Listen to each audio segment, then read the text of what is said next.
Hello everyone, here's Evita. Good evening. Today is overcast. It was really nice, but everything was wet in the morning because we had a lot of rain last night. So I'm going to show you an update on my drought tolerant perennial bed, and we'll be showing you my zinnias. Just a close look on the zinnias I have all over the garden. So if you'd like, please join me and enjoy the video. And I hope to see you again next week. This is my drought tolerant perennial bed that I put together last fall and continued in spring. It's not connected to my watering system. And as you can see, they all survived except for one Caryopteris that I have to replace. Everything is doing well here. And we had a heat wave in Germany several times, and as you can see, they survived it. So let's take a look what plants are growing here. This one is a soapwort. I didn't plant this, it just grew here from some of the plants that I have in the garden, I think. From the birds, from the wind. I have I think 4 or 5 different varieties of irises here, all in blue and purple. And I have this sedum, but I don't know which variety it is because I just got this from a friend. And I just love the foliage because of these red veins that it has. Look at that. It's really beautiful. And I saw that there's one growing there, a seedling. I think it's the same variety. And there is one more over there. So there will be 3 in this corner. I hope it will grow as fast as the Autumn Joy did.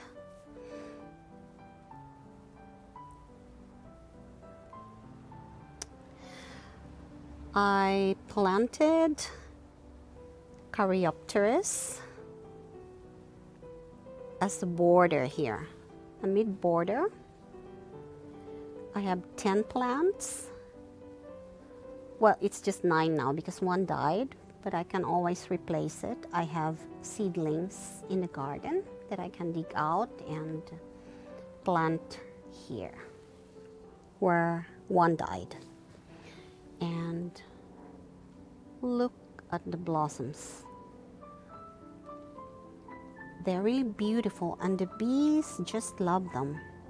It's shady here right now, so the bees aren't there, but once it turns sunnier, they usually come here and just fill up this area.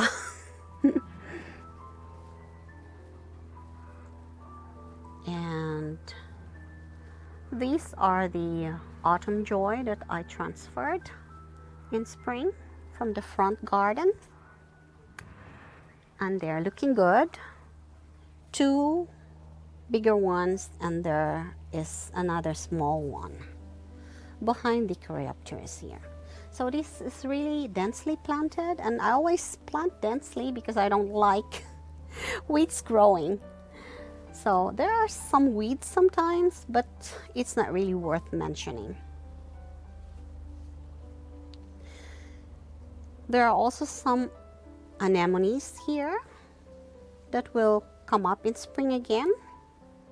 Also in white and blue and some very dark pink ones.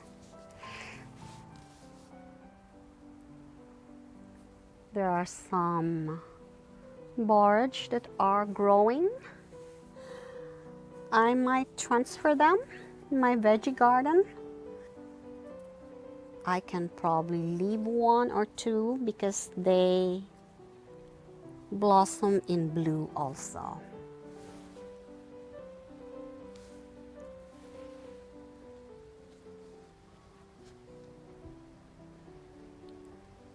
This one is a common verbena.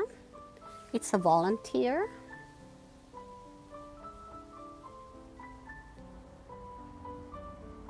I almost pulled it out, but I just left it to check what it was, and it is a common verbena. I planted one plant in the west side of the house. This is the east side, and maybe it's from my compost pile because I scattered some compost here. And here is another one.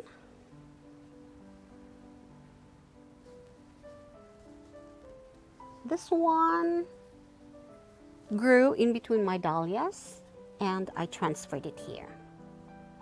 So if I find another one, I will put it in the middle.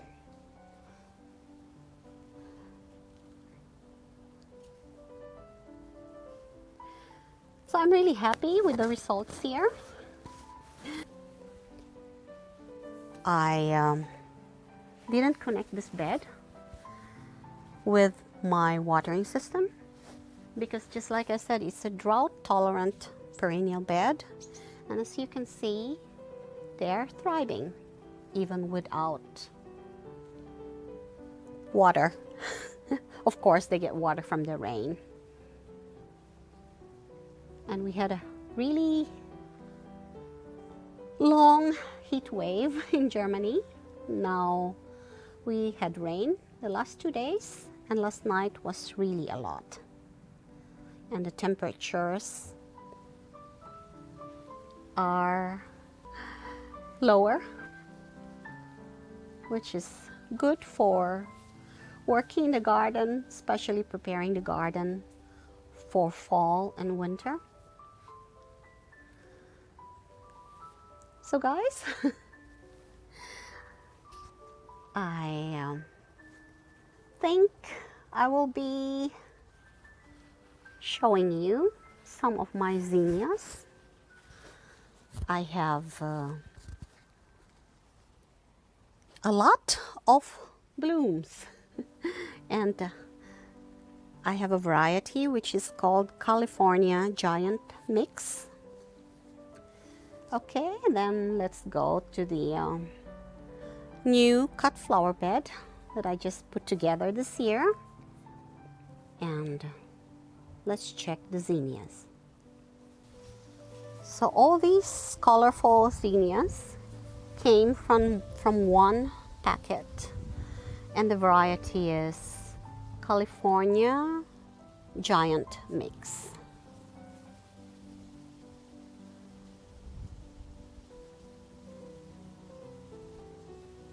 I just love that. There are some single ones too.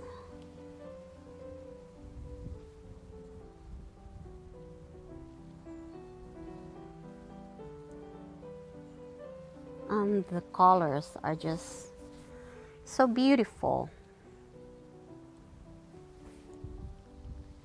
And as you can see, the bees just love them.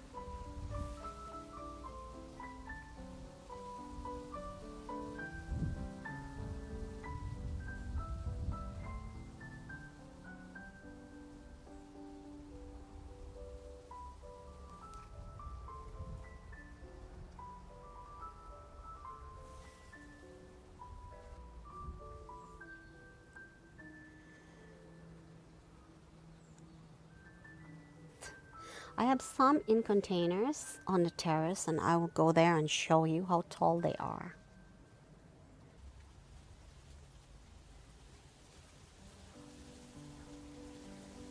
Oh, look at that. I have a delphinium. I have to tie it together. They did blossom in spring, late spring, and I cut them all the way down. And now they put out new flowering stalks. These are the zinnias that I have in containers on the terrace. And as you can see, they are probably 4 feet high.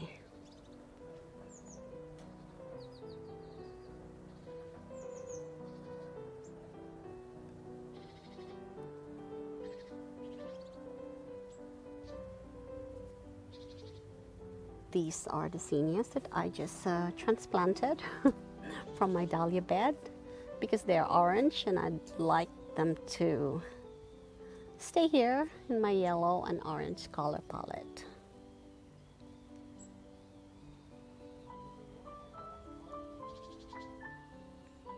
Something is eating the petals. So here are more zinnias in this flowering bed where my hydrangeas are, and look how tall they are.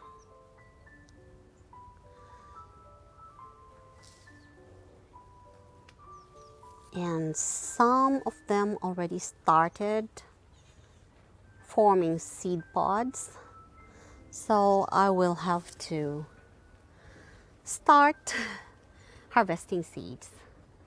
Right now it's too wet because it rained a lot last night, so I'll wait maybe tomorrow to start harvesting the seeds. I plant zinnias every year. This year I don't have the white ones that I'm loving so much because the slugs ate them all and I didn't have seeds anymore. But I'll try to look for that variety that I really love for next year.